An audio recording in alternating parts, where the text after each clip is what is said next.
अगर आज social media पर आप मेल फेमिनाइजेशन या फेमिनाइजेशन ऑफ मेन सर्च करेंगे तो आपको हज़ारों वीडियोस मिल जाएंगी। कुछ लोग इसे सोसाइटी का डाउनफॉल बोलते हैं, कुछ इसे फ्रीडम ऑफ एक्सप्रेशन कहते हैं और कुछ लोग इसे सिर्फ एक मेडिकल कंडीशन मानते हैं। लेकिन सच क्या है? आज की इस वीडियो में हम इमोशनल या पॉलिटिकल ओपिनियंस नहीं बल्कि साइंस, मेडिसिन, सोशियोलॉजी और साइकोलॉजी के पर्सपेक्टिव से समझेंगे कि मेल फेमिनाइजेशन एक्चुअली होती क्या है। सबसे पहले समझते हैं इसका बेसिक मीनिंग। मेल फेमिनाइजेशन का सिंपल मतलब है कि किसी बायोलॉजिकल मेल में ऐसे फिजिकल, हार्मोनल या बिहेवियरल ट्रेड्स डेवलप होना जो ट्रेडिशनली फीमेल ट्रेड्स में माने जाते हैं। लेकिन इसका सिर्फ एक ही रीजन नहीं होता, इसके पीछे कई अलग अलग कॉज हो सकते हैं। पहला एस्पेक्ट, बायोलॉजिकल और मेडिकल फेमिनाइजेशन। सबसे पहले बात करते हैं साइंस की।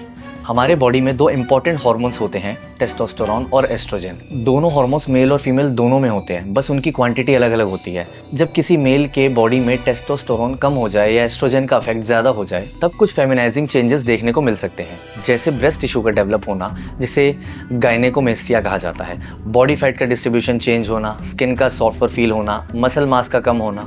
इसके पीछे कई रीज़न हो सकते हैं, कभी हार्मोनल इम्बैलेंस, एंडोक्राइन डिसऑर्डर्स, कुछ ट्यूमर्स, लिवर डिजीज या जेनेटिक कंडीशंस इसका रीज़न बन सकते हैं। कुछ मेडिसिन भी हार्मोन बैलेंस को अफेक्ट करती हैं और एनाबॉलिक स्टेरॉइड्स का मिसयूज भी बॉडी के नेचुरल हार्मोन सिस्टम को डिस्टर्ब कर सकता है, जिसकी वजह से फेमिनाइजिंग इफेक्ट देखने को मिल सकते हैं। यानी हर फेमिनाइजेशन का रीज़न लाइफस्टाइल या सोशल इन्फ्लुएंस नहीं होता, कभी कभी ये एक जेन्युइन मेडिकल इशू भी होता है। दूसरा एस्पेक्ट, हार्मोन थेरेपी। अब आते हैं एक दूसरे कॉन्टेक्स्ट पर। कुछ ट्रांसजेंडर वुमेन और कुछ non binary individuals intentionally feminising hormone therapy लेते हैं। इस थेरेपी में जनरली एस्ट्रोजन और एंटी एंड्रोजन मेडिसिन दी जाती हैं। इसका पर्पस होता है बॉडी में female secondary sexual characteristics develop करना, जैसे ब्रेस्ट डेवलपमेंट, सॉफ्टवेयर स्किन और बॉडी फैट रीडिस्ट्रीब्यूशन। ये एक मेडिकली सुपरवाइज ट्रीटमेंट होता है और ट्रेन डॉक्टर्स की मॉनिटरिंग में ही किया जाता है। ये किसी डिजीज का ट्रीटमेंट नहीं बल्कि जेंडर अफर्मिंग मेडिकल केयर का हिस्सा होता है। तीसरा एस्पेक्ट, सोशल और बिहेवियरल चेंजेस। अब बात करते हैं सोसाइटी की। पिछले कुछ डिकेड्स में मैस्कुलिनिटी की डेफिनेशन काफ़ी चेंज हुई है। पहले ये माना जाता था कि आदमी को इमोशंस नहीं दिखाने चाहिए, घर के काम नहीं करने चाहिए और बच्चों की केयर सिर्फ वुमेन की रिस्पॉन्सिबिलिटी है। लेकिन आज सोसाइटी धीरे धीरे चेंज हो रही है। आज कई मैन पेरेंटिंग में एक्टिवली पार्टिसिपेट करते हैं, अपनी फीलिंग्स ओपनली एक्सप्रेस भी करते हैं, मेंटल हेल्थ के बारे में बात करते हैं और टीम वर्क और एम्पैथी को इंपॉर्टेंस देते हैं। कुछ लोग इन चेंजेस को फेमिनाइजेशन ऑफ मेन बोलते हैं, जबकि बहुत से सोशियोलॉजिस्ट इसे जेंडर रोल्स का नेचुरल इवोल्यूशन मानते हैं। यानी ये बायोलॉजिकल फेमिनाइजेशन नहीं बल्कि सोशल बिहेवियर का चेंज है। चौथा एस्पेक्ट, फैशन और पॉप कल्चर। सोशल मीडिया और एंटरटेनमेंट इंडस्ट्री में भी एक ट्रेंड देखने को मिलता है। कई मेल सेलिब्रिटीज मेकअप यूज करते हैं, ज्वेलरी पहनते हैं, नेल पेंट लगाते हैं या ट्रेडिशनली फेमिनाइन फैशन अडॉप्ट करते हैं।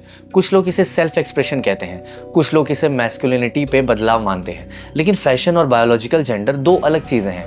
कपड़े या अपीयरेंस किसी इंसान के हार्मोन्स या बायोलॉजी को डिफाइन नहीं करते। पांचवा एस्पेक्ट, साइकोलॉजी और किंक कम्युनिटीज़।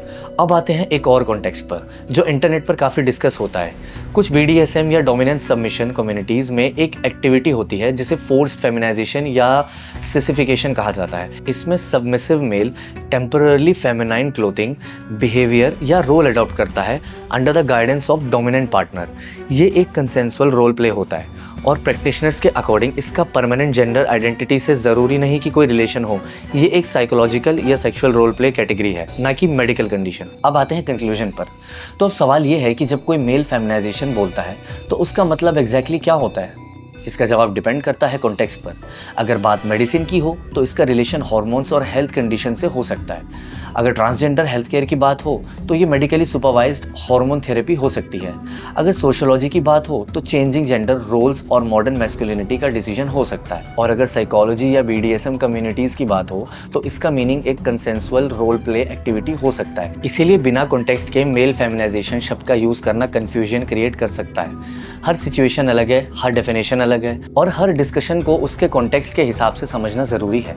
अगर आपको ये वीडियो इन्फॉर्मेटिव लगी हो तो वीडियो को लाइक करिए, अपने दोस्तों के साथ शेयर करिए और चैनल को सब्सक्राइब करना मत भूलिए।